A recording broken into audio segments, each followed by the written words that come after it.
Good morning. आजची सकाळची सुरुवात खूप छान झालेली आहे कारण आमच्याकडे हा छोटासा पाहुणा आलेला आहे. ॲक्च्युली हे जे शूट आहे ते स्वराने घेतले कारण ती 6 वाजता उठते अभ्यासासाठी, स्टडीसाठी. तर ती अभ्यास करत होती सगळे दार आणि खिडक्या ओपन करून. तर मी रोज सकाळी तांदूळ टाकत असते गॅलरीमध्ये भिंतीवर त्या कबुतरांसाठी. तर कदाचित हा मला शोधत किंवा तांदूळच्या शोधामध्ये हा घरात आलेला आहे कबूतर. तसे येतच राहतात रोज, डोअर वगैरे ओपन असला ना की ते हॉलमध्ये तरी येऊन फिरून जातात.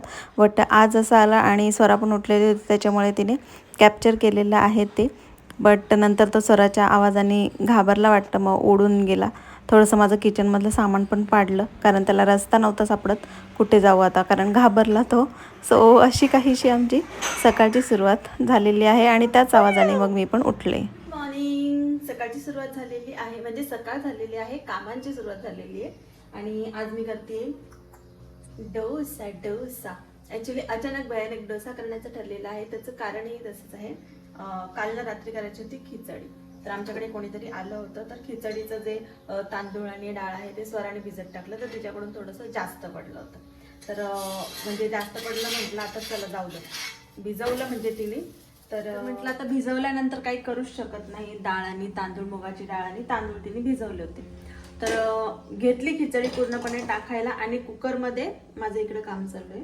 तर कुकरमध्ये टाकता टाकता लक्षात आलं की सगळी नको टाकायला, म्हणजे विचार केला होता की करून घेऊ आणि सकाळी मग गरम करून ती खाता येईल.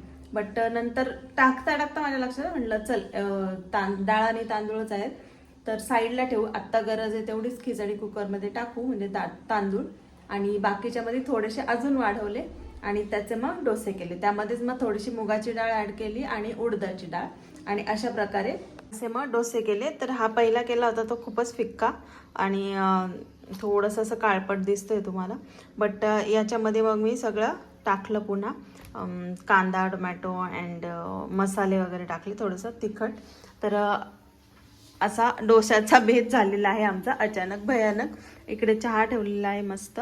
आणि हा जो तवा दिसतोय ना तुम्हाला, माझा रेग्युलर पोळीचा तवा नाही, हा दुसरा आहे, लोखंडाचा तवा आहे हा. तर हा मम्मीकडून आणला होता आणि आणला तसा भाकरींसाठी खास आणला होता मी. तर आणलाय तसा हा अजिबात व्यवस्थित यावर काहीच होत नव्हतं. कोणत्याच प्रकारचे डोसे व्हायला तयार नाही. भाकर, कारण याची जाडी बघा एवढी आहे, तर भाकर तर शेकतच नाही याच्यात, त्याचा प्रश्नच नाही आहे. बट मी डोसे पण कोणत्या पण प्रकारचे करायला घेतले की चिकटून जायचे, इतका वैताग आला होता. शेवटी आत्ता 2 दिवसाआधी ठरलं होतं की याला आता मी भांड्यांच्या दुकानात म्हणजे कुठेतरी भंगारमध्ये देऊन टाकणार आहे. आणि नवीन ते आपलं प्लेनवालं असतं ना डोशांचं, काईल जाडवालं, आपला नॉनस्टिक पॅन नाही, काईल म्हणतात किंवा भिडाचा तवा म्हणतात, तर तो मी घेणार आहे असं ठरलं. आणि त्याच्यानंतर परत एकदा सहज माझ्या मनात आलं की चल एकदा करून तर बघूया.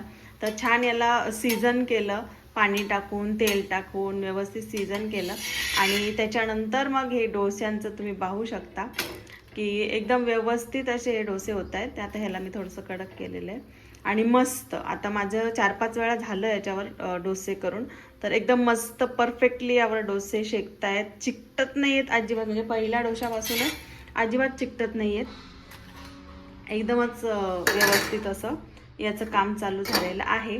तर म्हटलं बघा, फेकून द्यायचं नाव काढलं ना त्याला, घराच्या बाहेर काढायचं म्हटलं तर तो लाईनीवरच आला.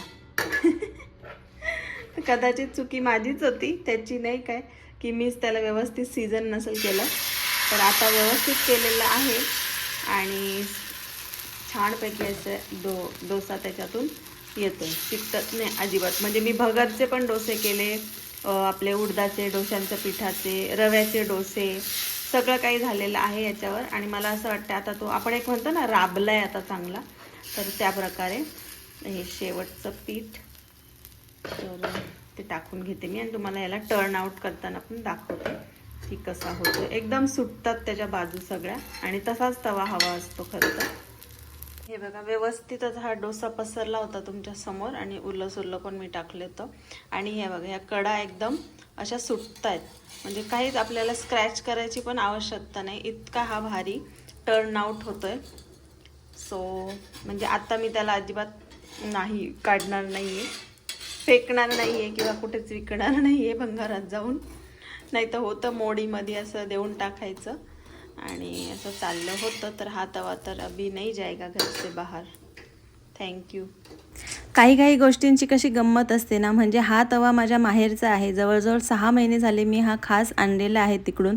2-2.5 किलोचा असा हा तवा आहे आणि याच्यावर अजिबात कोणतीच गोष्ट व्यवस्थित होत नव्हती. मी खूप प्रयत्न केला होता त्याला आल्यापासून व्यवस्थित करण्याचा. भाकरी केल्या, डोसे केले, कारण तो असा भिडाच्या तव्यासारखा आहे आणि जाड आहे 2-2.5 किलोचा. तर म्हटलं छान होतील सगळ्या गोष्टी, बट नाही झाल्या. मी वैतागले होते. शेजारच्या ताईंना सुद्धा म्हटलं की ताई याला मला मोडीत द्यायचं आहे आणि मी काहीतरी दुसरं घेईल, कारण 2-2.5 किलोचा तवा आहे हा. तर ताई पण म्हटलं ठीक आहे आपण जाऊया आणि घेऊया. अगदी 1-2 दिवसापूर्वीचीच गोष्ट होती ही, म्हणजे हा तवा व्यवस्थित झाल्यापासून. तर मी पुन्हा करून बघितलं आणि त्याच्यावर एकदम भारी असे डोसे व्हायला लागले. तर दिवाळीत कसं होतं, आपण बघा बरेचसं सामान असं असतं की जे फेकून द्यायला आपण निघतो, पण परत आपण ते साफसफाई करून एखाद्या बॉक्समध्ये ठेवून देतो. तसंच या तव्याचं झालं होतं आणि तो आता एकदम व्यवस्थित चालायला लागलेला आहे. त्याच्यामुळं ही गोष्ट म्हटलं तुमच्याशी नक्कीच मला शेअर करायला आवडणार आहे आणि मी ती केलेली आहे. तुम्हाला कसं वाटलं मला नक्की सांगा. 2 डोसे आणि चहा. मला डोशांबरोबर म्हणजे पोळीबरोबर तर आवडतोच, बट डोशांबरोबर सुद्धा मला चहा खूप आवडतो. त्याच्यामुळे मी काही चटणी वगैरे केली नाही. आणि तसंही हे मसाले डोसे आहेत, त्याच्यात कांदा, टोमॅटो आणि मसाले तर आहेत. त्याच्यामुळे तिखट डोसा आणि चहा हे माझं फेवरेट कॉम्बिनेशन आहे, वन ऑफ द. नक्कीच नाश्ता करणार आहे आज. म्हणजे उद्यापासून म्हणजे उद्यापर्यंत स्वराची स्कूलला सुट्टी आहे. ती झोपली आहे, बट ती सकाळी उठली होती, 5 वाजता उठली आणि तिचा अभ्यास केलेला आहे आणि नंतर आता ती 8 वाजता जाऊन परत झोपलेली. म्हटलं जाऊ दे, झोपली. आता 2 दिवस सुट्ट्या राहिलेल्या आहेत बाकी. सो यस, तिचं ते म्हणजे ती झोपलेली आहे आणि मी नाश्ता करते. पण लाईट पण गेली, नाही तर मग काहीतरी लावलं असतं टी व्हीला. जाऊ दे, आता शांतपणे नाश्ता करते. या नाश्ता करायला.